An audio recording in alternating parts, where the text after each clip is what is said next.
Third down and 20. Hey guys, welcome back to another episode of the 3rd and 20 Dynasty Podcast. We're on episode 33. This is going to be our second and last episode before the NFL draft. Ours will be coming out right around when the NFL draft is starting.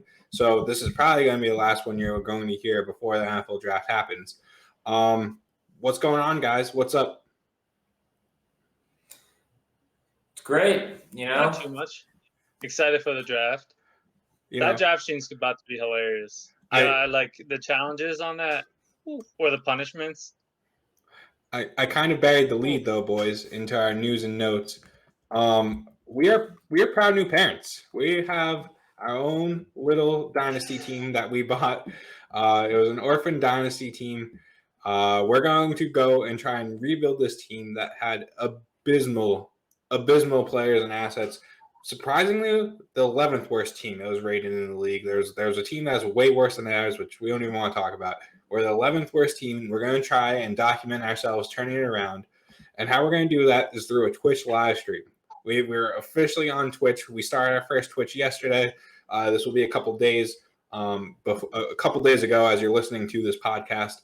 It was pretty fun, actually. We had a few viewers going back and forth talking strategy, what we should do, how we're going to rebuild this team. So if you want to follow us on the 3rd and 20 Twitch. We're just going to be talking dynasty football. Maybe sometimes we'll be rebuilding this team, walking through what we think should happen. We're going to put out blogs about it too. A lot of content coming out of this one team. You guys got any thoughts about that? We're going to freaking take the world by storm. We're going to rebuild the shit out of this team. It's going to be amazing. Yeah, we've already made some moves. We're just gutting it from the inside, but I'm not going to dive too deep into it. Let the content speak for itself. We have already made like 4 or 5 moves. We're quick with it. Luckily, it is a trade-heavy league. It's just a random league that Frank found on Reddit. So we're just playing with other Redditors, I guess, and we're going to see if we can actually put our money where our mouth is. Theoretically, of course. No money's spent. But yeah. So, moving on, we have a few segments. What? Depending on where you live, you can't gamble. So, of course, we are not gambling on this. We are not putting money on. We this would never. team. No, just pride and happiness is what's going on. So, depending on where you live. Yeah, sure. So, moving on, over here in Jersey. We're going to move on to our next segment. It's the late round targets. We're going to talk about players that we think can be available that you could draft past around 306 in a 12-team Superflex league. What guys we're looking to buy. Does anyone feel strongly about any of them? Anyone want to go first? Man, no one wants to go. No late round targets here. I know. You guys are soft. Any takers? I mean, listen, I'll be down to carry the segment. I was going to let you guys get some guys out of the way first, though. I'm pulling up my draft board right now. Okay. There's one I got. Okay, so if this guy falls, obviously tight end in this draft is kind of like an elite tier prospect, and then there's like a fucking canyon. Like there's just like the biggest cliff ever in terms of like drop off from number 1 to 2. But if you're going to take the chance on anyone, if he's available in that second half of the 3rd round, Brevin Jordan is someone I like in that range. He's no guarantee to like be like a star. Like obviously there's a reason he's available that late. But if there's any tight end after Kyle Pitts that, at least in my opinion, I think you guys agree, that has the highest chance of becoming fantasy relevant, it's him. He has a very low floor, but I think he has like a decent ceiling if he can kind of grow better as a football player. But he's someone I'm looking at like the end of the 3rd round, especially in tight end premium leagues. Yeah, he's a jag. Frank. Well, I mean, aren't most of the end of the 3rd round guys jags at that point? Yeah, maybe the like ones Jamar Jefferson's going end of the 3rd round. He's probably not going at the end of the 3rd round, actually. Like, well, we'll see what happens with draft capital and everything. But I've seen Reddit leagues where he goes like mid-second. Like, he might not even be available after. Dude, go ahead. Please take him in the mid-second. Jesus. I mean, yeah, I'm fine with people taking him that early too. I guess real quick, instead of just saying having blind hate towards Brevin Jordan, one of the reasons I don't like Brevin Jordan is because if you look at his athletic profile, there are just not really tight ends that produce that have his athletic profile. And when we're talking about players that now I haven't got into the Brevin Jordan tape hard. I have just watched Miami games, and he's not necessarily popped off the screen. I was actually going to go over tight ends on stream, but for Brevin Jordan to be out of the Jag range, given his relative athletic score and whatnot, he was really going to have to do something special, because the only tight end that has had a below average relative athletic score and had even a Pro Bowl appearance. We're not even talking about elite level production. We're talking about a Pro Bowl appearance, 750 yards even, is Jordan Reed. That is the only person in the past 2 decades at the tight end position with a below average relative athletic score to do that. Brevin Jordan falls in that below average range. I'm surprised. What's up? I'm surprised Jordan Reed got a below average athletic score. I'm pretty sure he was hurt when he came. I mean, the dude's been hurt. Oh, it's because of his injuries? Yeah, Okay. Years and years and years. The guy's just been perennially injured. But even players like Zach Ertz, who were not necessarily groundbreakingly athletic, have a much higher relative athletic score, and you look at their overall profile, kind of fit the more just overall tight end build compared to Brevin Jordan. So it's funny, you're going to hear Frank, the film guy, going off of analytics, but this is, to me, kind of an analytics play. I don't think his draft capital is going to match a level where it's worth an investment, and his athletic score is even worse. So to me, I'm staying away from him at any pick, 3rd round or above. That's just me, though. Fair enough. I mean, I'll take the next guy if we're done with the Brevin Jordan train here. Go ahead. This guy actually went above our 306 in our mock last week, but I think he will fall a little bit to the more, commoner drafters out there. I think Nico Collins is just a fantastic pick. He's a big wide receiver from Michigan, and I just think he fits all the things you could look for in one of these, later round, dart throws, just because he's an athletic big wide receiver. And he just makes plays, and you saw that, watching his tape last year at Michigan. So he's a guy that I know Frank loves, and that's why he went higher in our draft than I think he will in most other drafts. So I'm breaking our 306 rule here, but what do you guys think? I like Nico. Yeah, I think he's probably going to go before 306. I completely agree. No, if you can get Nico Collins from 306 to the end of the 3rd round, 1,000% draft him for all the reasons Jake just said. I expect him to go kind of top half 3rd round, but if he's available, then 1,000% I agree you should take him. I think draft capital is the situation he lands in is really going to affect his draft capital here, or his draft position here. I'm sorry. But overall, he's a guy that I definitely like, and even the beginning of the 3rd round, like Frank took him in our draft last week. So keep an eye out on him. I wouldn't be surprised if he fell past around 306. I'm not saying much. I wouldn't be surprised. No, yeah, I wouldn't be surprised. I'm just saying because I would take him top half 3rd round. Like that, I'm with Jake where I think, and you where I'm high on him. But so at any point in the 3rd round, I'd be good with that pick. Yeah, I'm just thinking back to last year because I think he's a pretty similar prospect to a Van Jefferson, right? Where Van Jefferson, you look at his build, his testing was pretty damn good. He has some pretty good tape. He went in the 2nd round, but still kind of fell towards that middle to end of the 3rd round in most drafts. I think that Nico Collins could be a similar guy. I think that if he gets the same draft capital that Van Jefferson did, because I think he's a little bit more like a physical kind of prospect, and I think it's easier to buy into him. Okay, well, he opted out, and the situation he was in at Michigan was crap, and he looked so good at the Senior Bowl that there might be a little bit more of a hype train behind him. But, yeah, I struggle to see him without some serious draft capital going in the 2nd round, unless you got some numbnut like me who's going to reach on him.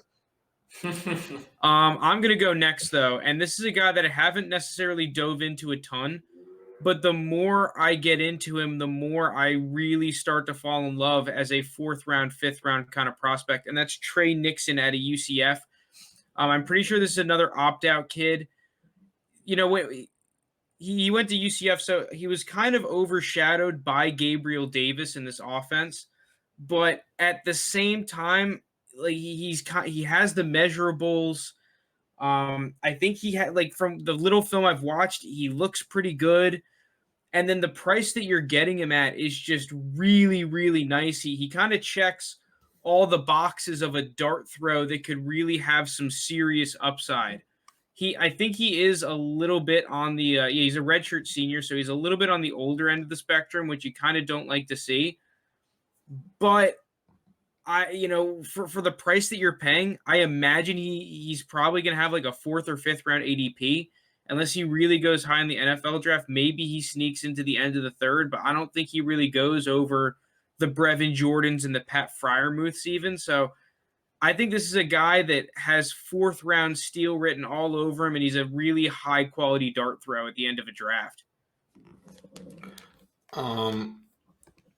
Okay, that was kind of unexpected for me to bring him up. Was that one of your guys? Did I steal one? No, I have my guy locked and loaded. I'm just, is he even going in the like, is he going in the 4th, 5th round? I don't even know if he's getting drafted right now. Yeah, but I don't think anyone's doing like serious rookie drafts. I think most people draft after the NFL draft. So yeah.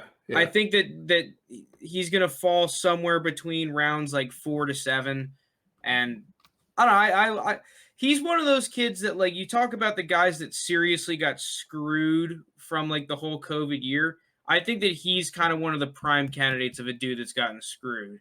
You know, I think that in a normal season, he would, like, him and Nico Collins would be getting a lot more hype. Yeah, I mean, I'm just really kind of stunned by that one. I did not expect that. I mean, I've heard of him. I think that is a decent dart throw at the end. He's a true dart throw. Yeah, true dart throw. I also Are you taking him in the second half of the 3rd round, or is he someone you'd wait till the 4th round? No. I would, like, he's the kind of guy that with that 503 we have in our rebuild league, or maybe even a 406, depending on where he goes in the NFL draft, I think that he's one of more of those picks, maybe even a 508. It really depends on where, because there are a lot of guys that I like that usually go very late 5th or undrafted. Darnell Mooney was a guy that I was trying to pick up in leagues, and his ADP ranged anywhere from late 4th to mid 5th. So, I mean, 503, I think you can realistically expect to get him there, unless, because with dart throws, it always is. If there's one guy that really likes a dude, it doesn't really matter if you reach a full round from the 4th to 5th round of ADP. It doesn't really matter. Okay. I also have a wild dart throw for you guys. I don't even know if he's going in the first 5 rounds, probably like end of the 5th. But I'm going really out there. I know Luna said tight end Brevin Jordan really cheap. They could get him. Are you saying the kid from Iowa? No. I'm saying Kenny Yeboah, who Luna should know. He used to play for Temple, actually. He transferred. Well, originally he was going to play for Baylor. Then he went to Temple. Then he transferred to Ole Miss this year. And he had a very good game against Alabama. Do you guys remember that game when, like, Ole Miss was like, it was just like had a 6 Senior Bowl too. Yeah, I think he's my favorite tight end at the Senior Bowl. Yeah, he is a senior, so Tinder Girl JT is like not like in love, but like at a 5th round pick, like, come on, like, you can't get much cheaper. I'm willing to pull the trigger on that one. He is, what is it? He was one of the top tight ends in yards per catch, actually.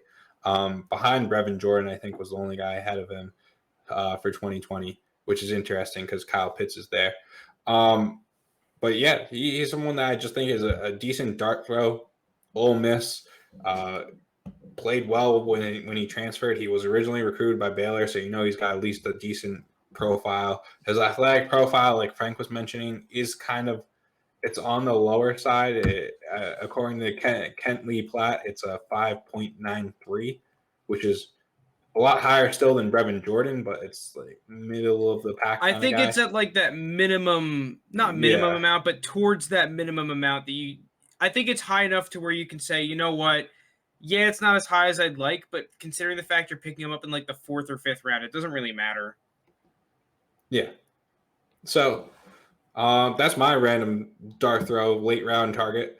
Do you guys have any more late round targets you want to start throwing out Yeah, there? I'll match you guys with another tight end. Kenny Yeboah was actually one of my tight ends because he's the kind of guy that, like I said before, I'm more of a film first, analytics second.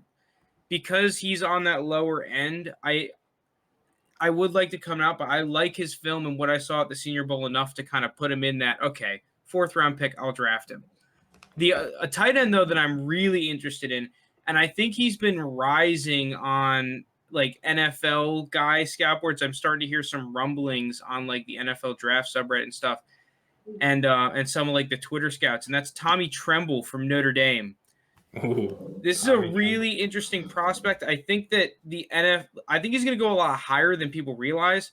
I mean, you talk about an athletic score, that Kent Lee Platt relative athletic score, 8.91, one of the, I think it's top 3 out of all tight ends or top 4 out of all tight ends this year. I mean, he goes to Notre Dame, so a pretty good tight end pedigree there, like just producing tight ends year in and year out. So he's getting that high quality coaching. I haven't really grinded a ton of the tape on him yet, but at the same time, if you were to do a rookie draft, I'm not sure people even know who Tommy Tremble is, let alone, the fact that I think you're getting a legitimately good prospect at the very back end of the draft. I mean, the only other tight end, because I'm not really a huge Brevin Jordan guy, I think the only other tight end that would be a tier above him is arguably Pat Freiermuth. I can understand why people like Brevin Jordan, but I think Tommy Tremble is going to be a guy that rises. I don't think he's going to rise enough, though, for him to not be worth a 4th round pick. Again, another random one. I do also like this for the reasons you mentioned. I have another one that I want to throw out. If you guys Another tight end? No. I feel like I'm the wide receiver guy here. I throw out a lot of wide receivers. I've been waiting for one of you guys to mention my guy. Your guy? Well, I'm about to mention Jaden one. Blue? No. Once I say it, you guys will know. Okay. I'm saying Tamorion Terry. Is that who you're talking, Lounis? No, I was talking about a quarterback. Oh, why? Okay. Moving on. Terry's from FSU. He didn't test well. I had him up kind of higher. He like his pro day was kind of bad. It was weird because he took time off too to prepare for the pro day, and he still didn't do that well testing wise, which is going to drop his stock. Like, I'm not entirely sure where he's going to get drafted in the NFL now. Before, I was kind of hopeful that he might be a day 2 pick. Now I'm pretty doubtful that that's going to happen, which does hurt him drastically. But that's going to be reflected in his rookie draft stock, right? Like, he's probably was like a middle of the 3rd round pick before. Now we could probably get him in like the middle of the 4th round, I would assume, somewhere around there.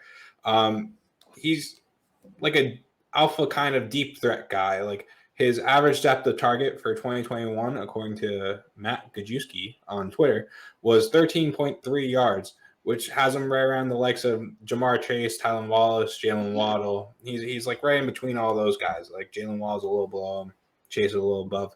He's in that zone, and it's the kind of type of wide receiver that you want to have. So again, him in like the 4th round, I think that's worth a dart throw.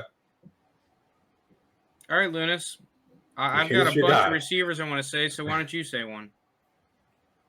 I was going to say quarterback, Kyle Trask. Oh, yeah. You guys may have heard of him. All right, Lounis, you're done. You're done. Dead ass though. Like, if he's available at the end of the 3rd or early 4th, you can't tell me there are that many guys you would take in terms of just upside.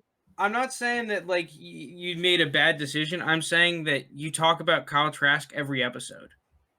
I purposely didn't pick him in hopes that one of you would. Like, that's like I purposely picked Brevin Jordan. I was hoping that one of you guys would say it instead, but no one was saying it, so I was like, okay, I'll bite the bullet. But no, if he's available at the end of the 3rd, like just off upside. Man, I got a lot of receivers that I still really like as dart throws. Also, there's another receiver I really like. I said it in our chat the other day. He's from Tennessee, and I'm forgetting. Yes, he's someone that I like, especially if he's available in the 4th round. He's a receiver I like a lot that showed a ton of flashes in the SEC against good corners. Yeah, he also had a pretty good Senior Bowl. Yeah, Josh Palmer's on my radar. So I've got a couple other guys that I like as dart throw picks. We'll probably end up picking a bunch of these guys in our rebuild league because we're going to be. Do we know when that draft is, by the way? Out of No. curiosity. It's I going don't to be think it's been determined. Like probably like 3-4 weeks from now, I think. So some of the guys, I'm just going to list off a couple of guys that I like and then go into the dude that I guess I'd take over all of them. So like Trayvon Grimes, Lounis's Florida boy, I think is a guy that showed some decent promise. I'd be looking at him possibly. Shi Smith, South Carolina guy. Shi can fly. I still like Shi Smith. You got some other guys. Austin Watkins, I talked about the other day. I have some problems, actually a lot of problems with his overall like athleticism, but in terms of a receiver and strong hands, the dude's got it. But the dude that I'm going to end up picking is a dude that was overshadowed by Tutu Atwell at Louisville, and that's Desmond Fitzpatrick, the more true outside receiver at Louisville. I really like what I saw out of Desmond Fitzpatrick on film. I think that he actually kind of popped out just as much as Tutu Atwell, just not as much as that vertical threat that Tutu Atwell is that's so coveted by NFL teams. But Desmond Fitzpatrick seemed like a better all-around receiver, actually. This is a guy who played already at the Senior Bowl. And lastly, his athletic profile is very good compared to some of his later round peers, especially some of the guys that I mentioned. So Desmond Fitzpatrick, as JT loves this, as an alpha wide receiver that you could pick up in the 4th round of your drafts. I actually think he's going to go in the 4th round in most drafts. I really like the potential upside of a Desmond Fitzpatrick, especially if he gets into a good system on a team that needs a wide receiver. I really do think he could step up as a team's wide receiver too pretty early on in his career if given the opportunity. Watch his game against, I think it's Virginia Tech he plays against. That I do like about. I mean, I think he might just go undrafted in most rookie drafts, I feel like. But yeah, he is someone else that I definitely would be willing to toss a dart throw at.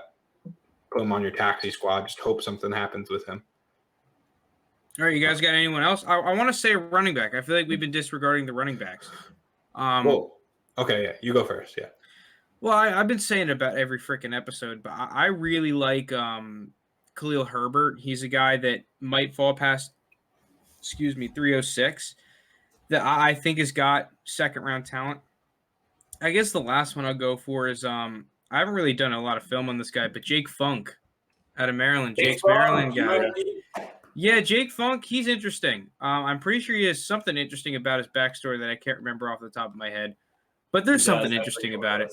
I think he was like a really highly rated prospect that just wanted to play for Maryland or something. I'm pretty sure he got hurt and missed 2 years. Yeah, or something like that. Something along the line. But he tested really well. Like I said, running backs, dart throw running backs are always weird. I feel like you have a better chance of being an undrafted back with success than a guy that goes in the 7th round. But Jake Funk is a guy that I would keep my eye on if he goes into a situation that I like. The 2 guys I would throw out there who we've talked about a little bit, and they're on very opposite ends of the spectrum, are Ramondre Stevenson and Javian Hawkins. I'm not really sure what's going to go on with them and with the real NFL draft right now. In the rookie drafts, sometimes they'll be in the 3rd round, sometimes they won't get drafted because normally I only see they go through 3 rounds.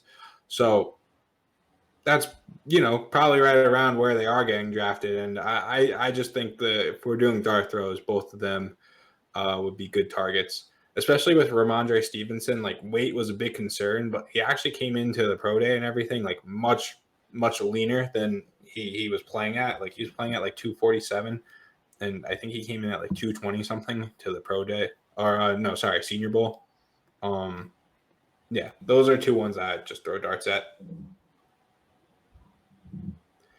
All right, are we good to move on then? Did we not take Kylan Hill in our draft in our first 3 rounds? I don't think so. He's the one that fluctuates everywhere too. Yeah, he's Kylan a Hill's guy- an I was gonna say, I interesting don't guy. think so. I like Kylan Hill. A ton of those late round running backs, I'm just gonna be looking for based off landing spot. I for, think like, possible quick one opportunities. of the problems I have with Kylan Hill is that I really don't think I'm getting that elite level upside. I feel like he's what people No, want but that's Lamar why you're Jefferson taking to be. him.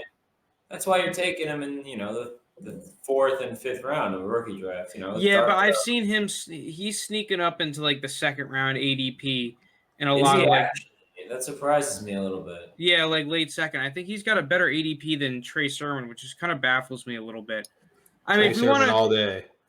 since none of us threw out like a true dart throw quarterback, I can throw out one aside from our usual like Kellen Mond and Kyle Trask stuff. Davis from Stanford. Yeah, Davis Mills, but Davis Mills to me is like, I think he's all right, but people know about Davis Mills, and people know about this guy. But I recently rewatched his tape, and I was actually really impressed. And that's Sam Ehlinger out of Texas. Oh, Sam, All right. he's nothing crazy, but in terms of a guy, I mean, he kind of has all the tools. I feel like he has the arm. His release is definitely not as sexy as some of the top end quarterbacks, but I think it's all right. It's enough. I think his accuracy needs to improve, but he's a guy that can run. He can throw. He played really well, especially early on in his Texas career. So in terms of like a quarterback that'll probably go undrafted or very late, like a 5th round pick, right? Sam Ehlinger, he's a possible guy. I don't think I would necessarily spend a pick on him unless I really needed a quarterback. But if he went undrafted, I'd throw a shout at Sam Ehlinger. Are you a fan of Jamie Newman in the 4th or 5th round? God, no. I'm not touching Jamie Newman. Yeah.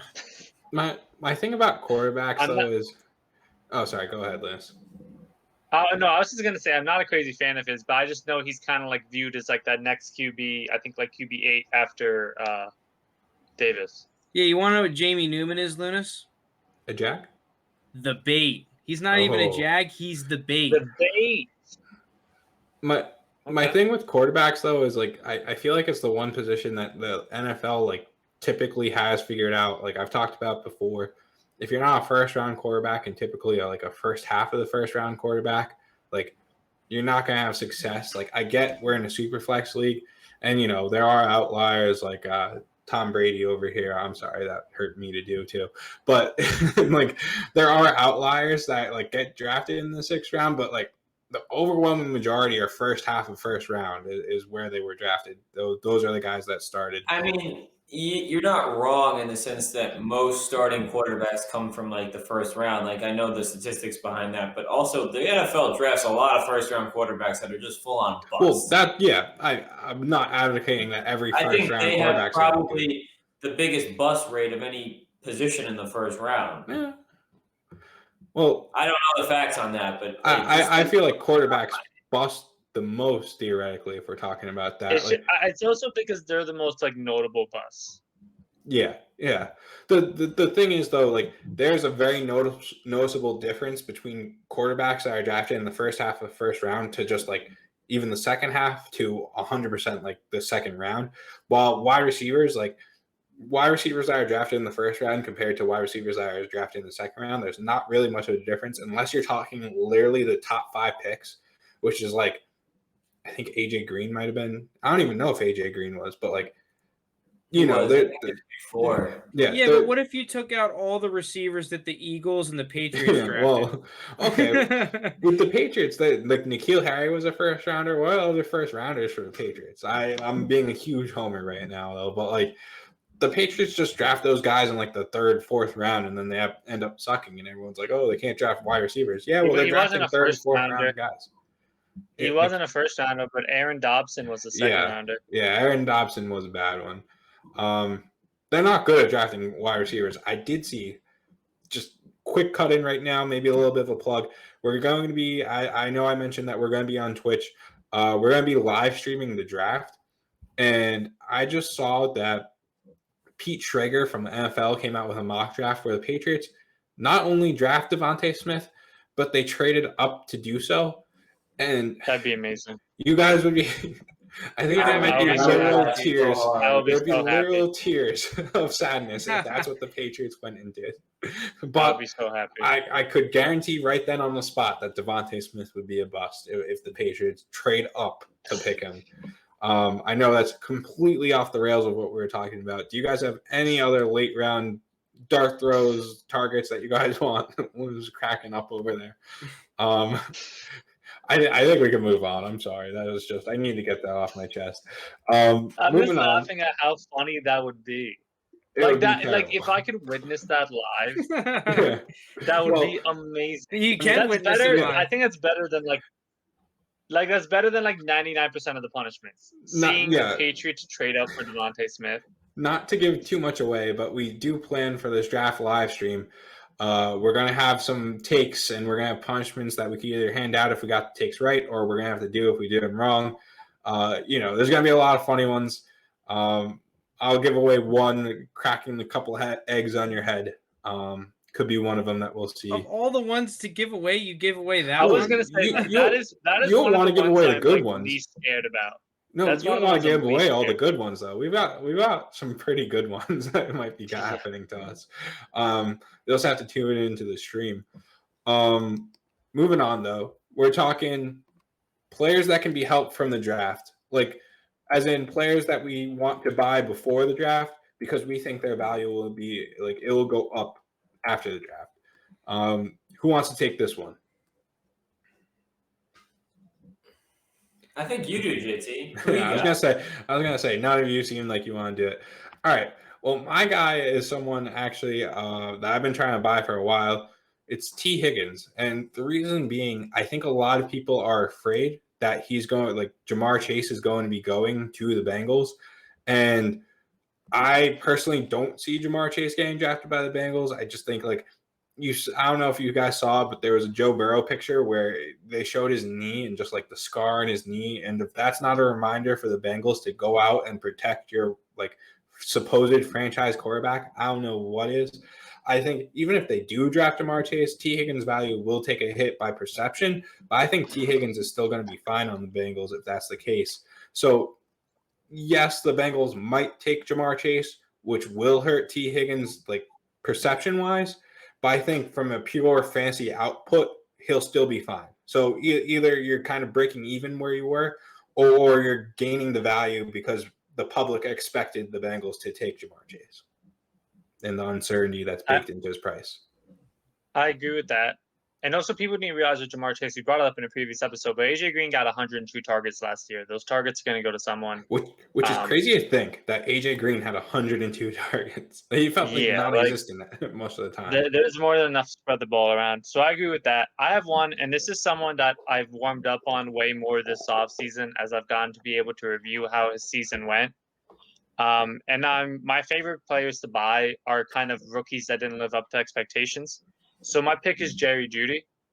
And again, I'm saying this isn't someone who's going to be cheap per se, but it's someone who I think his value next offseason is going to be a lot higher than it is right now. Last season, I got some numbers for you guys. I got some numbers. Jerry Jeudy, 26 uncatchable targets, which was most out of qualifying receivers, and 24% of targets incomplete because of the quarterback, which is the highest percentage in the NFL. So if you had me guess right now, I do think the Broncos are going to come away with this first round with a quarterback. And if they don't this year, it's guaranteed for next season. Is this a buy Jerry Jeudy or a sell Drew Lock? Well, Drew Lock, I don't know.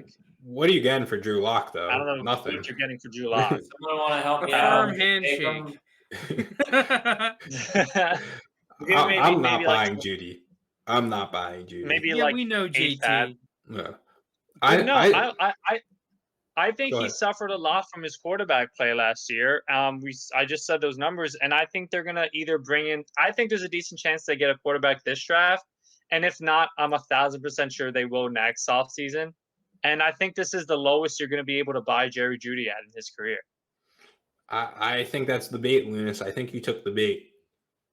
Although you got Yeah, someone, you got the rookie wide receiver I do think didn't perform to expectations. That does have the opportunity to jump. I think Rager would be that guy. Oh, Rager? Yeah, No, I agree too. I But- just think Judy is the higher ceiling. he's the bait. He's the bait because there's so many people that are saying Frank, that. Frank, what do you guys think about Judy? I like That's a Judy. potential I buy. mean, you don't got to convince me on Judy. Like I want to buy him in a league. It's just the price The on him price is still high tag, though. yeah. Like you still got to pay like a mid Again, first I'm most of the not time. saying he'll be. Again, I'm not saying he'll be cheap. I'm just saying this is the cheapest you're gonna get him right now. That's the Yeah, case I for me. agree. I think that to get Judy though, there needs to be enough factors going your way because if you look at his stats and you look at his film, like yeah, he had some drop issues, but like it really wasn't a bad season for Jerry Judy. I just think that when you have Justin Jefferson and CeeDee Lamb kind of have better stats and have a bunch of flashy plays, you have like the Jerry Judy owners just kind of sitting there in the corner like, hey, where's my stuff? And I think that that's kind of the perception around Jerry Judy right now. But most smart owners that have Jerry Judy realize that they're not going to sell unless you overpay for him, and it's going to take because realistically, what Jerry Judy should be worth a late first, early second, and most owners aren't taking that for him right now. So to trade into him, it's just kind of awkward. Like, how do you get that done? You probably have to trade into him with a player. Like, let's say you're giving up a Justin Jefferson and you pick up picks and Jerry Judy, but then is that even worth for most teams? So I just feel like it's an awkward time to kind of trade for Judy. I think if you can do it, it's great, but It does depend on the owner. I would definitely give a late first for Judy though. I would too. I'm not. But I've said my piece on that one. All right, Jake, are you giving a late last comment on it? Jake, you giving a late first for Judy? Not really. I love the talent. I love him personally, but I just don't see the situation in Denver not being murky anytime soon, and it's just something that I think I'd rather stay away from here than buy in. I think starting this season, he's going to be the third guy, the third target on his team. I mean, there's going to be Sutton and Fant, and then there's and then him. Yeah. I mean, I think there's obviously the I think he has a high. the Judy owner saying he's the number one target. I understand what they're going to say. He's not right now. But not right now. Give him some time to develop, and it might be. But at this point, I just don't see that offense being productive enough to support Sutton and Fant and him and Melvin Gordon in the backfield and with Drew Lock under center. It's just not an offense that I'm looking to really buy pieces from. I'm buying Fant, but that's just me. Okay. Jake, Frank, who do you guys have? I got another guy that was an underperforming rookie. Price tag's still pretty high on him, just like with Judy here, but it's actually Tua. I just think the Dolphins, they have so many picks in this draft, and they are going to significantly improve the depth on this roster and the weapons that Tua is going to have at some point. Even if they go offensive line in the first round, they have so many picks. They'll get him weapons to pair along with, Devontae Parker, Preston Williams, and Gesicki here, which obviously is not a great set of weapons. But, a lot of people have him taking either Pitts in the first round or Waddle and Smith and maybe even Jamar Chase if they stay at 6. So they're going to get help for Tua. This offensive line is going to get better with some of these later, second and third round picks here to improve the offensive line. And overall, I just think they kind of eased Tua into last year. They let him start on the bench. They eased him in. They even obviously people are like, oh, we got benched. So you got benched. Well, yeah, because they wanted to have Ryan Fitzpatrick just gunsling the ball. But I think they're going to open the playbook a little more for him and really let him loose another year. People forget that he had a major surgery, not right before the NFL draft. So give him some time. I think he's going to take a big step forward this year, and for the price you can get him at now, with what's going to happen in the NFL draft from the Dolphins, I think he's a great buy. Yeah, I mean, I was going to say him too, and you basically just said all of my reasoning as well. So I agree. Frank, who are you thinking? Man, this is a tough decision because I had a lot of guys that were racing through my head. I was looking at guys like Gaskin because I think I was going to say him Gaskin, too. Yeah. even if they draft a running back, I think he could have a good role, but I didn't want to go with him. Obviously you got the Raegers and even like the Colts wide receivers. A lot of people think they're going to add a wide receiver, but I think buying him now, you could buy him low. We talked about him last episode. There's plenty of guys, but there's one dude that for some reason I can't fathom, and I actually really like him, and that's Damian Harris for the Patriots. Ooh. I think that this Patriots team, we all know they need to invest in their offense, whether that's a quarterback or receivers or whatnot, but there's almost like one staple to this team right now, and there's two players, actually. You got that damn right tackle y'all drafted last year, and Damian Harris. I don't think there's a single Patriots fan or a person that watched a Patriots game last year and said, well, that kid's not very good. He didn't play hard. He didn't really help this offense out. I still think this is going to be a team that has that power running identity. We've seen them adopt that when they struggle to move the football through the air. And considering they re-signed Cam Newton, I think even if their passing game increases, they're not all of a sudden going to become the Chiefs or anything of that nature. So they're still going to have this power running identity. They brought in tight ends to do so.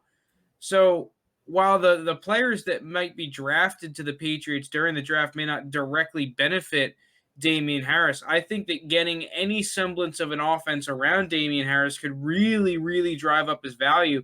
And I wouldn't be surprised if he's a low tier RB1 that you can get for like an RB3 price right now. I agree on Damian Harris. I know everyone's scared of the Patriots backfield, but I think that also it's not just on the buyer's end, but it's on the seller's end too. Like the seller will take that into account, that the Patriots backfield is kind of like you never really can trust it 1,000%. But I thought he was clearly the best back on the team last year, and at least as like a pure runner. Like if you want to argue James White as a receiver, sure, but I'm just talking as a pure runner.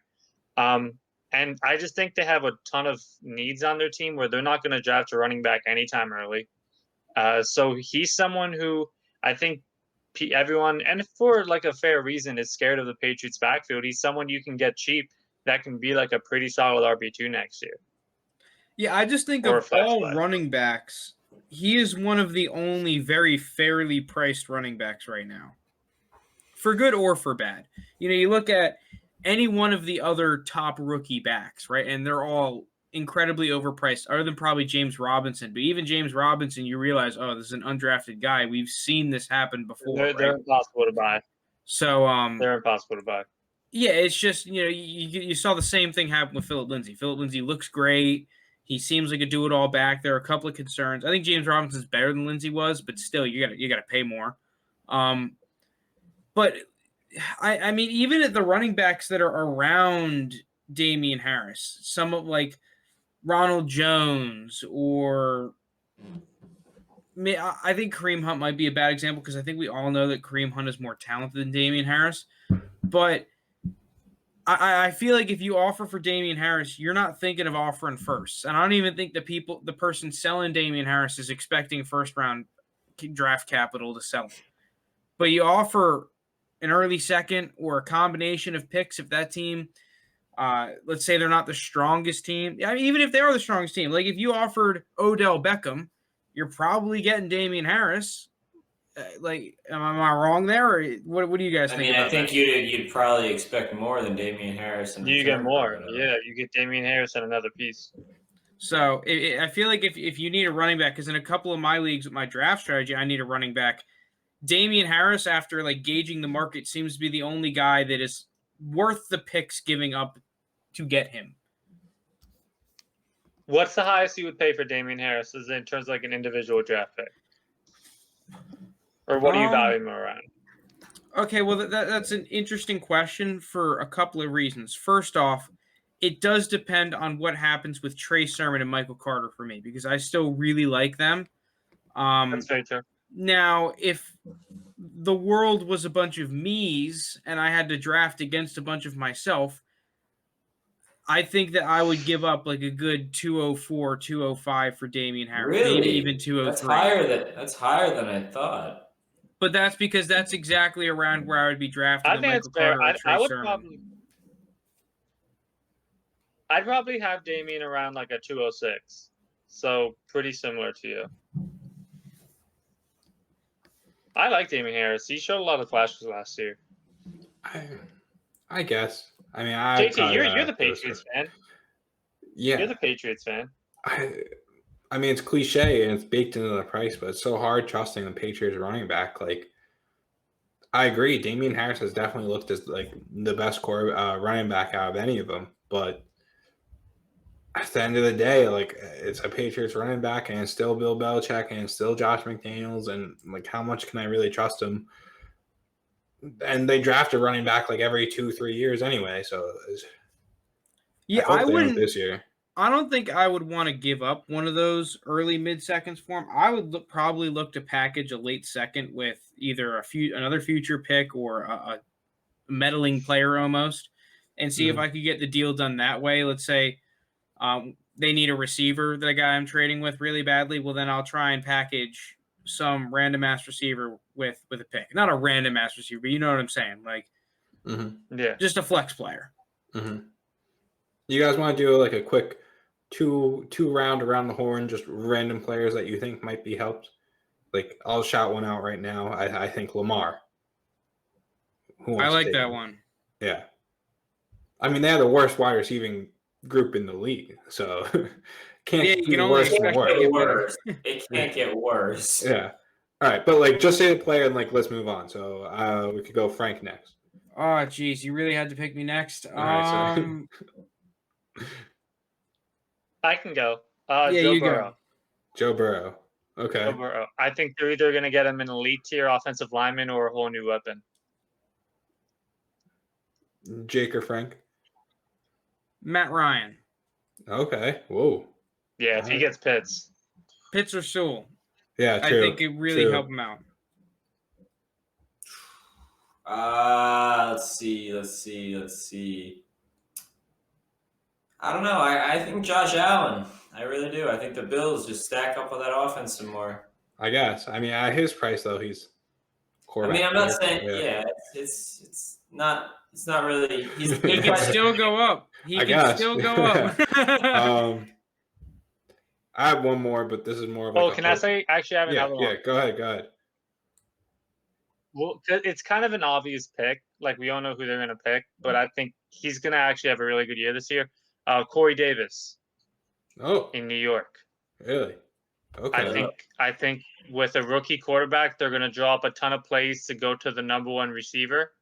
I think he's going to end up being like the guy you trust the most, and Corey Davis is the number one receiver. I've said this before, and this is kind of off topic, but it's kind of a Corey Davis rant. But like, I liked Corey Davis in the role he was in, where he was that number 2 guy.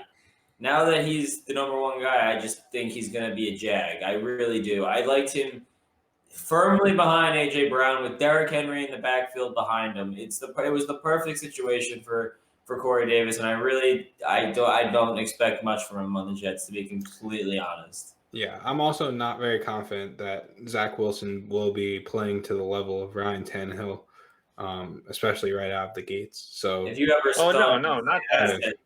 Yeah, but think about it like this. Not that level. In a lot of trades, you can get Corey Davis almost as more of a throw-in than an actual buy.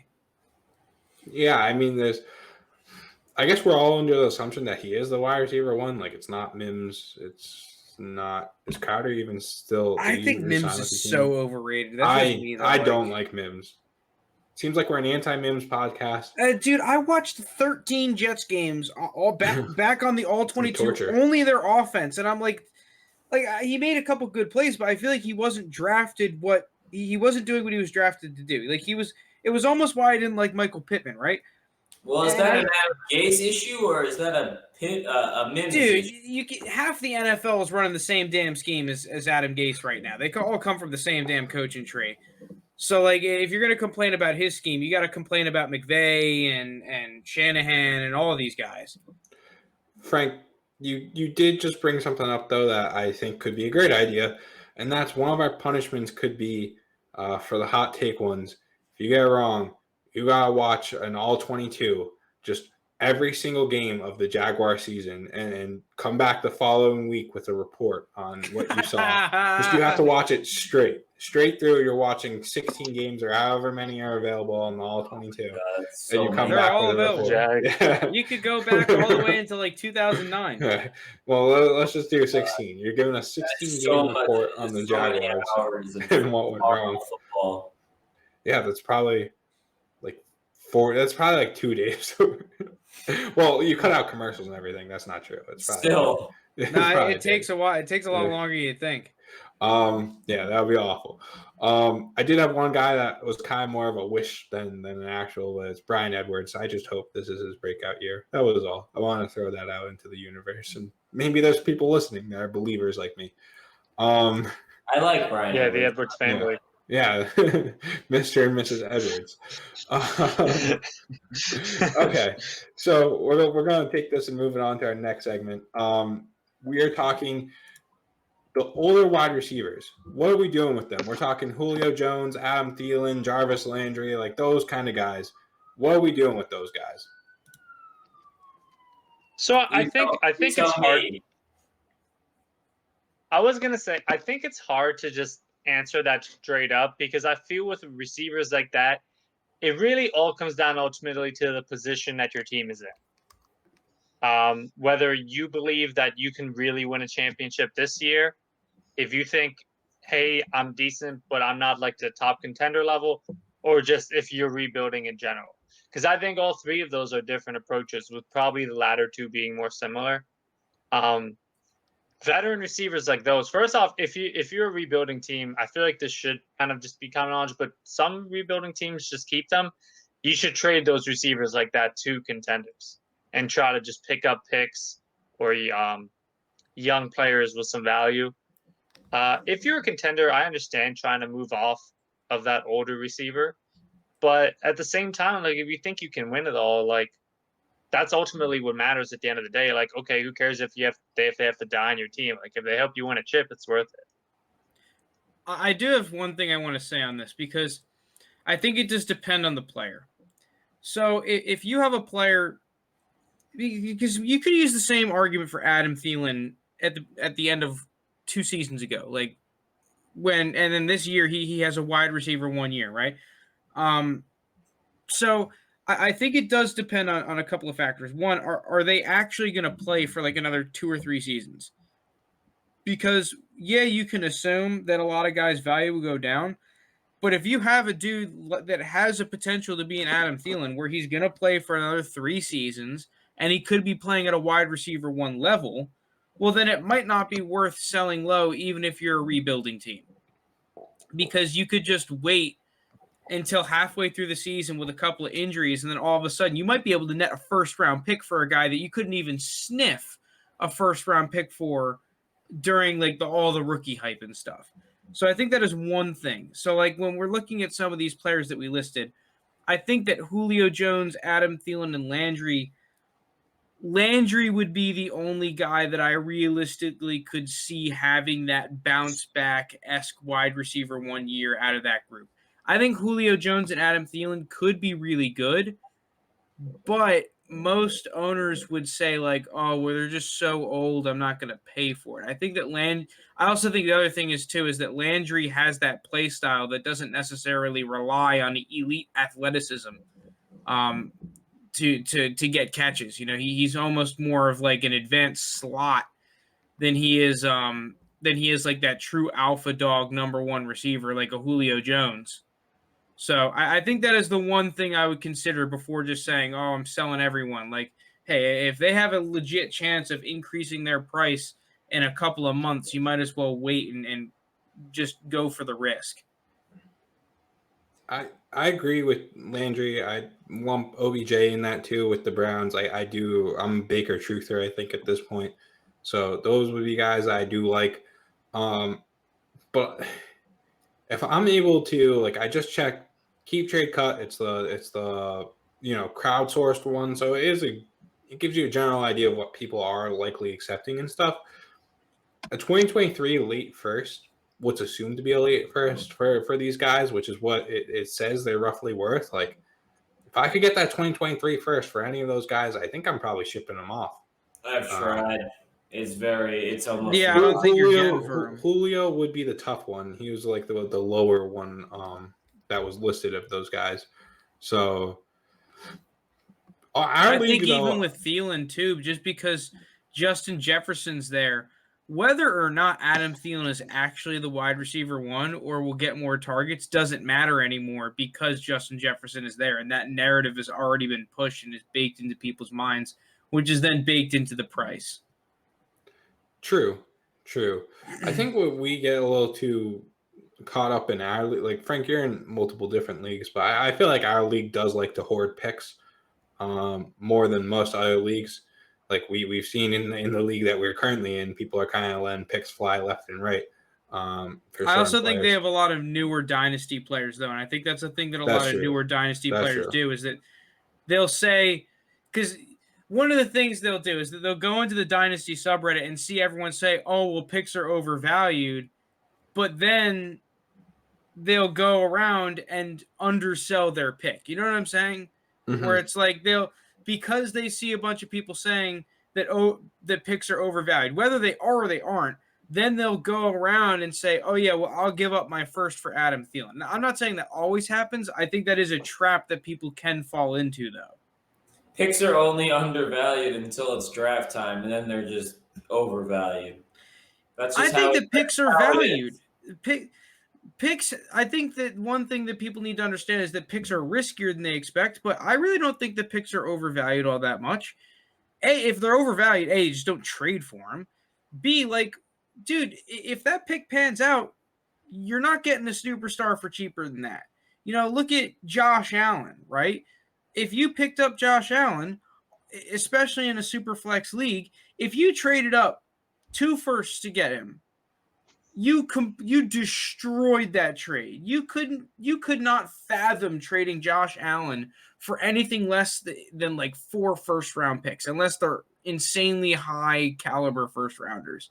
So like, I think that people saying that picks are overvalued, like, yeah, maybe some of the more mid to late round picks where you start getting that hit rate starts really going down. But in terms of the top 5 picks, in most years, the top 5 picks have a pretty damn good hit rate, and that hit rate transitions into superstar players for the most part. I mean, I think that just brings us into our next segment, no? Like, right? Like, our next segment was going to be trading picks before the draft. Is that smart or is that stupid? Let's just jump off right from there. Personally, I think, because I've been passing off these segments, I'll take this one. I just think, like, it increasingly goes up. So, like, the time to buy picks was probably at your trade deadline when you realized your team wasn't going to, like, be playing well. But, like, now we're just in that time period where the price of picks are just going to keep going up and up and up, and they're going to climb until, you have your rookie draft, and then that happens. And then those players' values will probably go down a little bit until the season starts, and then they'll go back up.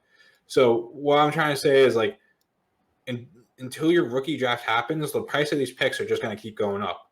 The only issue I do have with that, though, is, like, if you're buying, like, around where the tier break is, you are playing that risky game of, like, say you pick 110 and you're chilling at 110 and all the players that you wanted go before, like, the people that are willing to move up, the pool of those people is going to diminish greatly because, some people expected, like, oh, this guy, I know he needs a quarterback, like, Trey Lance is going to go to that guy, and Javonte Williams is going to go here. So that means I'm going to be able to get Jalen Waddle at 110, and then you see Jalen Waddle gone, and no one behind you likes Rashad Bateman. It just becomes like that issue of you're playing with fire when you're at the tier breaks.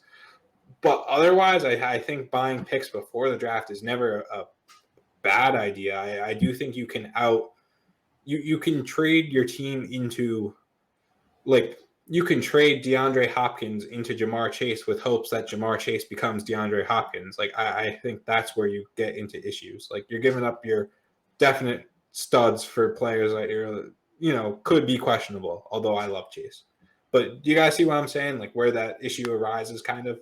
Yeah, people just assume that all these top prospects are immediately going to pan out into the next established star, so they don't have a problem trading away, like you said, a DeAndre Hopkins or a Devontae Adams, someone along that caliber, to get that pick that's going to end up being Jamar Chase, because they're like, oh, it's fine, I just slide Chase right into that role. And yes, I think Jamar Chase is probably one of the best prospects at wide receiver we've seen in a very long time, but there's still absolutely no guarantee he's as good as either one of those guys for the next 3 years. I'm probably the biggest Jamar Chase truther here, but like, Sammy Watkins was a hugely talented prospect. I mean, there's no guarantee, like you said. Corey Davis, now we just Nikhil in a trade. N'Keal Harry was a top 4 pick. And not Superflex. Wait, before we change the subject, JT said something that I thought was really smart, and I was going to actually mention is that I do that a lot. Shut up, JT. You should make that could be a clip. That should be an Instagram. So you said something about trading down. Like I maybe you said it, maybe I don't know. You said something along the lines of basically it's like trading down during draft day. And I've been in a couple drafts where I've looked to trade down, and I've seen other people on forums, whether it's r/Dynasty or whatever, saying, oh, well, on draft day, that's when people get the most crazy and will offer you the best offers. I have actually not usually found that to be the case unless you have a pick that is in extremely high demand. Let's just take pick 202, for example. And I think this year is a pretty decent time to do it. When you're sitting there at 202, and let's say you really wanted Terrace Marshall, and Terrace Marshall goes 112 or 201, and you're sitting there at 202, you don't like Rondale Moore, you don't like Rashad Bateman, you don't want to take any of the running backs, and you try to trade down, a lot of the time, those same people will think the same as you. Or the guy sitting at 204 or 205 or 206 where you want to trade down to is saying, hey, I've got 5 guys that I want. I'm fine with taking any of these guys. So then you're sitting there at 202 with a pick you don't want that you can trade down. It's just people aren't offering it to you because you're on draft day. So all of a sudden you're kind of sitting there. I don't know how to put this without being a little vulgar, but you have your thing in your hand. And you're like, shit, what do I do? What do I do? Who do I take? And then you just kind of reach on someone. I think that is a problem that you can find yourself in if you try to trade down picks that don't necessarily have huge demand or are right after that tier break. And you try to do it on draft day thinking, hey, random league mate number 3 is just all of a sudden going to overpay for this pick. I think a similar thing can almost happen if you're trying to trade down one of the very tippy top picks, and almost for the opposite reason. If you hadn't been shopping around that top pick until the draft, people might be thinking, hey, this guy only wants overpays. So you're either getting people that are they're just giving you bullshit offers. They're just giving you like, okay, here's Corey Davis in a third to move up 4 spots to 101. Or they're thinking, oh my God, the price is so high that it's not even worth it. I'll just sit here at 104. So I think that trading picks before the NFL draft might be a little hasty, but if you're looking to trade down, I would shop and shop and shop and shop. And I wouldn't say to myself, oh, I'm only waiting until NFL draft. If you get a good price, you get a good price. It doesn't matter when it is. Kind of going off that point where you could probably get more if you're trading before the draft. Same thing goes with trading up.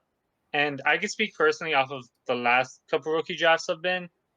Like offers that I offers that I sent for a specific pick trading up pre-draft, I've had in the past 2 drafts them been accepted draft night because the draft board plays out a little bit different than that person expected. Rather they think, oh, okay, I can move back. The guy that I want is either A, already taken, or I can move back 2 spots and still get my guy. a lot of times on draft night, like if you find yourself like, oh, do I really want to overpay for this trade up? During the draft, there's a chance that like that person's mind changes just based on how the board plays out. If it goes something unexpected and it ends up being like, oh, you wouldn't have had to pay as much, or oh. So you're like, saying that the price of a trade up is cheaper, in your opinion, on draft day? Not always 1,000%, but from my personal experiences, I've had multiple situations where it was because the board played out different than that person who had that pick envisioned. Like pre-draft, they already had someone specific in mind going at that spot and who was going in the spots before. And when stuff goes different, they could say either their person already got picked and they're like, oh, okay, just give me value. Or B, they're like, oh, I can trade back 2 spots and get the guy I still want. Yeah, and those were in like the late first, early second, right? Mm-hmm. Yeah, exactly. What were you going to say, Jake? Sorry. Yeah, correct. That's what I'm saying. Yeah, I'm kind of agreeing with what you're saying. I mean, I think it typically, what you're saying happens when a guy panics, basically. You know, he panics and goes, oh, the guy I wanted is gone. Now what? And then he just wants to do anything to move back 2 spots or 3 spots, 4 spots, whatever it is, to, you know, move back to a spot where he's more comfortable taking the next guy that he wants to take. And so he panics and sells you for a lower price. And I think the same thing happens when, I mean, we saw it in our league where with Pittman, Frank, I mean, I think you sold him for like, or bought the pick for like a first round pick because you were so high on Michael Pittman. So like, I think if the board falls the right way, I think you do get the opportunity here for an overpay, but I think it's more likely than not that the owner just panics because it's not who he thought is going to be there. I just think you're playing with fire. Unless you're literally pick 101 and you know exactly like what you're getting, you're playing with fire, assuming that who you want is going to be there, and you don't really have a backup plan in place. Because you could be that guy sitting at 107, 108, thinking Kyle Pitts is going to follow me. All these guys need quarterbacks, running backs, wide receivers, and then someone goes, you know what? I'm not passing up on this value that is Kyle Pitts. I'm taking Kyle Pitts at 108 in the super flex league, like. And then what are you going to do? Now you don't have Kyle Pitts, and it's not like there's a comparable tight end that you want to draft that's like right behind Kyle Pitts. So you're going to have to do best player available, but then you probably don't like the best player available. That's probably why you were hoping for Kyle Pitts. And so you're just digging, and you're just going to be in your own grave at that point. So I think you just got to have your own plans. You love these analogies, Jake. You guys got anything else? I think that might be it for I do, and JT, I do agree with your point. If you're trying to just buy a first in general, or you don't know where the landing spot is, getting it in season towards the deadline is the cheapest you're going to get it, like as further away advanced as possible. Versus like as you get closer, and especially around the draft, the rookie fever just goes up for everyone, and those picks become more pricey.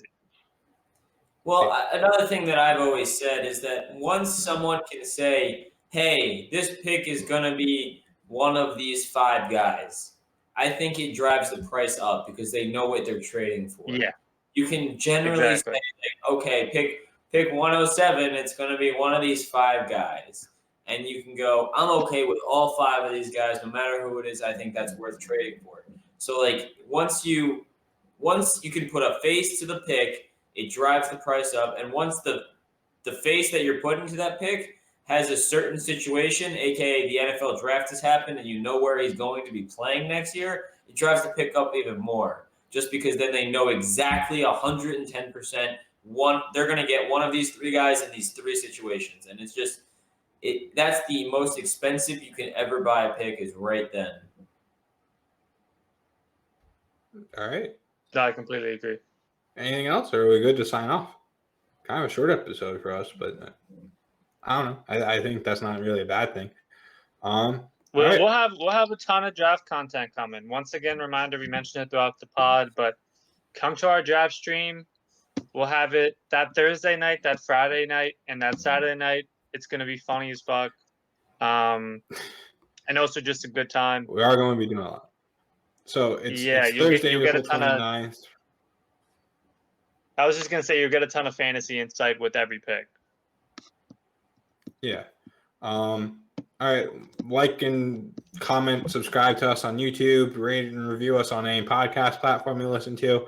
Come join us on Twitch. We're going to try and, maybe not every day, but hop on there for a couple hours just to chop up some fantasy talk with each other, maybe look at that team if you guys want to see how we're rebuilding a dynasty team. I think that's a pretty interesting concept, a cool idea.